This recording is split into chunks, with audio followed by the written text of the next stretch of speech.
Hello everyone, welcome to MI medicine info. This is Malik Safdar. दोस्तों, बात करेंगे आज पीलिया के ऊपर, यानी जॉन्डिस। कैसे इसका डायग्नोसिस किया जाता है, जॉन्डिस यानी पीलिया होता क्या है, क्या इसके सिम्टम्स हैं, कैसे इसको डायग्नोसिस करना है और क्या इसके ट्रीटमेंट होते हैं। तो पूरी तरह इसको समझेंगे और इसके ट्रीटमेंट समझेंगे, तो सारी बातें करेंगे। चलिए स्टार्ट करते हैं। Jaundice is a condition which is change the colour of skin, eyes, urine which is cold jaundice. पीलिया एक प्रकार की ऐसी अवस्था होती है जिसमें आंखों एवं त्वचा, यूरिन का कलर बदल जाता है। इसको पीलिया कहते हैं। तो अगर आपकी आंख का जो व्हाइट वाला पार्ट है वो पीला पड़ गया है या फिर यूरिन आपका येलो आ रहा है, तो इस अवस्था में हम इसको पीलिया बोलते हैं। चलिएगा आगे बात करते हैं। Jaundice is a mainly due to increase condition of bilirubin. Bilirubin is a yellow colour pigment. अब ये बिलिरुबिन क्या होता है? तो जब बिलिरुबिन की मात्रा बहुत ज्यादा बढ़ जाती है तो तब पीलिया होता है। बिलिरुबिन एक प्रकार का पीला वर्णक होता है। बिलिरुबिन एक पीला वर्णक होता है, यानी येलो पिगमेंट होता है जो हमारा लीवर के अंदर बनता है, तो इसको बिलिरुबिन बोलते हैं। चलिएगा, in normal condition bilirubin level is 0.1 to 1.0 mg per DL। In normal condition bilirubin level is 0.1 to 1.0 mg per DL, यानी milligram per decilitre. But it is increase during the jaundice 2.0 to 3.0 mg per DL। यानी सामान्य अवस्था में bilirubin की जो मात्रा होती है, अगर हम नॉर्मल बात करें तो 0.1 से लेके 1.0 mg पर DL होती है। और अगर यह पीला पिगमेंट यानी पीला वर्णक अगर बढ़ जाता है, इसकी मात्रा शरीर में ज्यादा बढ़ जाती है, 2.0 से लेकर के 3.0 mg पर DL अगर 2 से 1 से ऊपर बढ़ गई है तो बिलिरुबिन ज्यादा बढ़ जाता है। तो इस अवस्था में हम बोलते हैं व्यक्ति को पीलिया हो गया है।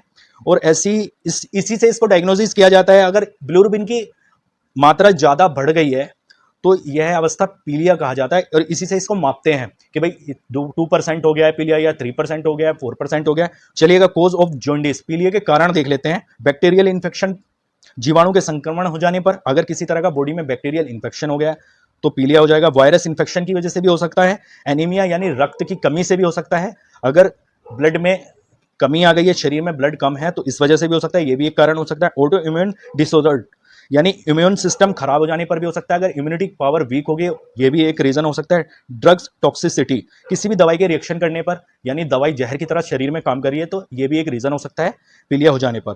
चलिएगा, अब नेक्स्ट बात कर लेते हैं हम सिम्टम ऑफ जॉन्डिस, यानी इसके लक्षण क्या हैं, सिम्टम्स क्या हैं। तो yellow skin, urine, eyes, nail. Skin की कलर आपकी येलो हो जाएगी, व्यक्ति पीला पीला होने लगेगा, या व्यक्ति की स्किन पीली दिखने लगेगी। आंखों की कलर जो है वो भी येलो हो जाएगी, व्हाइट वाला जो पार्ट है येलो दिखने लगेगा। यूरिन उसको पीला आने लगेगा, यूरिन पीला निकलने लगेगा। इस तरह के लक्षण देखे जाते हैं। एब्डोमिनल पेन, पेट में दर्द रहने लगेगा। वोमिटिंग, नोजिया, उल्टी और घबराहट होने लगेगी। डायरिया, दस्त लगने लगेगा, दस्त लगने की शिकायत होने लगेगी, बार बार दस्त लगेंगे। हैवी फीवर, शरीर का तापमान कभी भी बढ़ जाता है, बार बार बुखार आने लगेगा। तो ये सिम्टम्स हैं कुछ तरह के पीलिया में जो देखे जाते हैं। चलिएगा, पीलिया के प्रकार देख लेते हैं। पीलिया कितने प्रकार के हो सकते हैं? तो pre hepatic jaundice, hepatic jaundice, post hepatic jaundice. तो पीलिया मेनली 3 प्रकार के होते हैं। अब हम सबसे पहले प्री हेपेटिक जॉन्डिस के बारे में बात कर लेते हैं। तो in pre hepatic jaundice liver are properly working, but before the liver blood cell are destroying so much amount due to any reason increase volume of bilirubin which is yellow colour pigment. तो मतलब क्या है दोस्तों, यह एक विशेष प्रकार का पीलिया होता है जिसमें लीवर तो पूर्ण रूप से काम कार्य करता है, परंतु लीवर के पहले किसी भी कारण यदि रक्त में कोशिका ज्यादा मात्रा में टूटने लगती है तो इस अवस्था में बिलिरुबिन की मात्रा बढ़ जाती है, जो पीले कलर का वर्णक होता है। देखिए, सबसे पहले क्या होता है, पीला ऐसा नहीं है कि पीलिया या आपका जॉन्डिस आपको लीवर के खराबी की वजह से हुआ है, लीवर में किसी तरह का इफेक्ट हो गया है, लीवर खराब हो गया है, ये कोई रीजन नहीं है।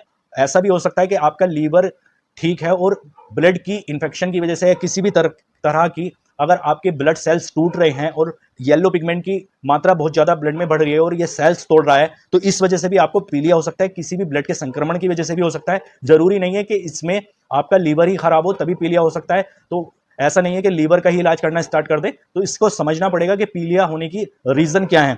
तो इसमें यही बताया, इसके कोजेस देख लेते हैं, यानी इसमें किस वजह से ये प्री हेपेटिक जॉन्डिस होता है। तो बैक्टीरियल इन्फेक्शन की वजह से भी हो सकता है, वायरल इन्फेक्शन की वजह से भी हो सकता है, और ड्रग टॉक्सिसिटी की वजह से भी हो सकता है। तो ये आपको ध्यान रखने हैं। तो वायरल इन्फेक्शन है किसी भी तरह का, बैक्टीरियल इन्फेक्शन है, या ड्रग्स टॉक्सिसिटी है। अगर कोई भी दवाई साइड इफेक्ट कर रही है और जहर की तरह काम कर रही है तो उस वजह से भी इसके हो सकते हैं। तो ये सेकंड बात कर लेते हैं हेपेटिक जॉन्डिस की। Hepatic jaundice is a due to dysfunctioning of hepatocyte cells which is present in liver due to reason increase the liver of bilirubin. मतलब क्या है, इस प्रकार का पीलिया जब होता है जब लीवर में उपस्थित हेपोसाइट कोशिका ठीक से कार्य नहीं करती, इस अवस्था में बिलिरुबिन की मात्रा बढ़ जाती है।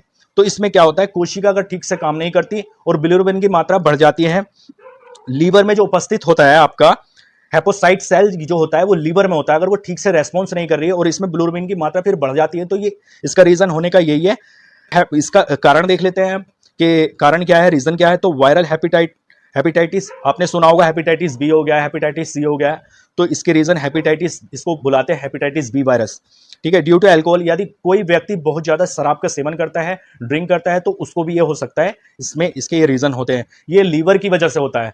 चलिए लास्ट में अब हम बात कर लेते हैं post hepatic jaundice. Post hepatic jaundice is a due to blocking of the biliary duct, also blocking pancreatic duct due to the this reason increase volume of bilirubin. जब बाइल डक्ट और पैनक्रियाटिक डक्ट बंद हो जाती है, तब इस अवस्था में पर्याप्त मात्रा में बाइल जूस और पैनक्रियाटिक जूस नहीं मिल पाता, उस अवस्था में बिलिरुबिन की मात्रा बढ़ जाती है।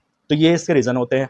चलिए अब बात कर लेते हैं इसके डायग्नोसिस। इसको डायग्नोसिस कैसे करना है, तो डायग्नोसिस करने के लिए हम क्या कर सकते हैं, एलएफटी करा सकते हैं, लीवर फंक्शन टेस्ट ये करा सकते हैं, CBC complete blood count, blood का पूरी तरह जांच करा सकते हैं, बिलिरुबिन टेस्ट करा सकते हैं कि बिलिरुबिन की मात्रा कितनी हो गई है, बढ़ रही है, घट रही है, ये भी देख सकते हैं। यूरिन एग्जामिनेशन, यानी हम यूरिन का भी एक एग्जामिनेशन करा सकते हैं, यूरिन से भी देख सकते हैं, और सिटी स्कैन, पेट का सिटी स्कैन भी करा के देख सकते हैं। इससे भी हमें पता चल जाता है कि लीवर की क्या कंडीशन है। तो इस तरह से हम इसको डायग्नोसिस कर सकते हैं। अब हाउ टू कंट्रोल जॉन्डिस, पीलिया को कैसे नियंत्रण करें, अब इसको देखते हैं। स्टार्ट ए मल्टीविटामिन टैबलेट, हमको मल्टीविटामिन इसमें टैबलेट इसमें देनी होती है।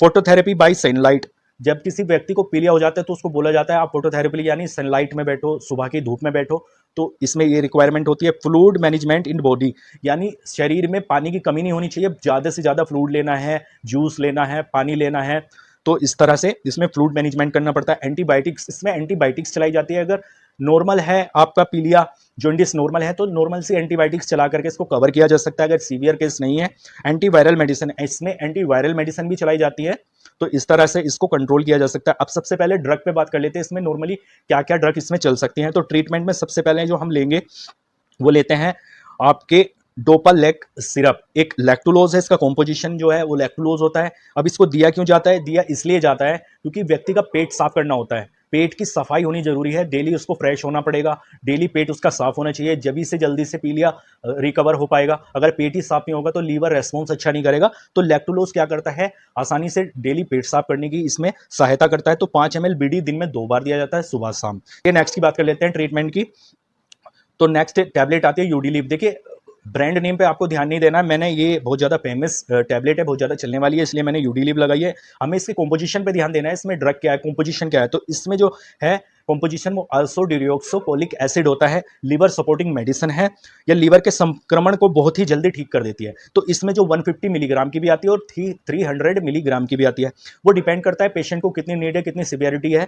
तो इसमें ज़्यादातर 300 mg की टैबलेट सुबह शाम दी जाती है। ठीक है, तो ये टैबलेट हो गई। अब नेक्स्ट बात कर लेते हैं, अगर मान लीजिएगा घर पे रिकवर हो रहा है, यानी पेशेंट की ज़्यादा सीवियर केस नहीं है, नॉर्मली है, तो उसमें क्या होता है कि कुछ एंटीबायोटिक्स, मल्टीविटामिन, लैक्टुलोज चला करके उसको रिकवर कर दिया जाता है, ठीक कर दिया जाता है। और अगर सीवियरिटी आ गई है, बहुत ज़्यादा लीवर की समस्या बहुत ज़्यादा बढ़ गई है, पीलिया बहुत ज़्यादा हो गया है और येलो पिगमेंट की मात्रा बहुत ज़्यादा बढ़ गई है और पीलिया बहुत ज़्यादा आ रहा है, तो उसमें क्या करते हैं, फिर हॉस्पिटलाइज करना पड़ता है, एडमिट करना पड़ता है, उसमें कुछ इंजेक्शन चलते हैं। तो हम उन इंजेक्शन पे डिस्कस कर लेते हैं, उस अवस्था में कैसे इंजेक्शन दिए जाते हैं। तो सबसे पहले मैं आपको दिखा देता हूँ, उसमें नंबर 1 जो इंजेक्शन है क्लेवेम के नाम से है, जिसमें अमोक्सिसाइक्लिन होता है, कैल्विनिक एसिड के नाम से कॉम्पोजिशन है। 1.2 ग्राम होता है एमोक्सिसिलिन, ठीक है, सीवी 1.2 ग्राम होता है और इसको बीडी दिया जाता है, सुबह शाम दिया जाता है। चलेगा सेकंड इंजेक्शन, इसके बाद अगर यूज करते हैं कोई, तो इस तीनों इंजेक्शन में से कोई भी एक यूज किया जाता है। मैं आपको तीनों ही बता रहा हूं जो मेन इंजेक्शन होते हैं, जिनका सबसे अच्छा रेस्पॉन्स है, जो दिए जाते हैं इसमें। सेकंड इंजेक्शन है, इसमें ऊपर की साइड देखिएगा मोनोसेफ एसबी, इसमें सेफ्टिरियोक्सोन और सल्बेक्टम होता है और ये 1 ग्राम का होता है, इसको भी सुबह शाम दिया जाता है। ठीक है, थर्ड इंजेक्शन अगर रिकवर नहीं हो पा रहा है, पेशेंट रिकवरी नहीं कर पा रहा है, पीलिया बहुत ज्यादा सीवियर हो गया, तो इसमें लास्ट इसमें जो चॉइस होती है वो योजो के नाम से जो इंजेक्शन आता है, इसकी जो इसमें कॉम्पोजिशन है पिपरासिलिन और टेजोबैक्टम, ये इसके कॉम्पोजिशन है। पिपरासिलिन और टेजोबैक्टम 4.5 ग्राम का होता है, 4.5 ग्राम का होता है। यह भी बीडी दिया जाता है। अगर कोई इंजेक्शन रेस्पॉन्स नहीं कर पा रहा, कोई ड्रग रेस्पॉन्स नहीं कर पा रही और बहुत ज़्यादा सीवियरिटी हो गई है पेशेंट को, तो इसका पिप्जो का यूज किया जाता है, जिसमें पिपरासिलिन और टेजोबैक्टम होता है। तो इस तरह से जॉन्डिस को ठीक किया जाता है, इसके डायग्नोसिस किया जाता है और इसका ट्रीटमेंट किया जाता है। आई होप आपको समझ में आ गया होगा। चलिए मिलता है नेक्स्ट वीडियो में, तब तक के लिए अलविदा।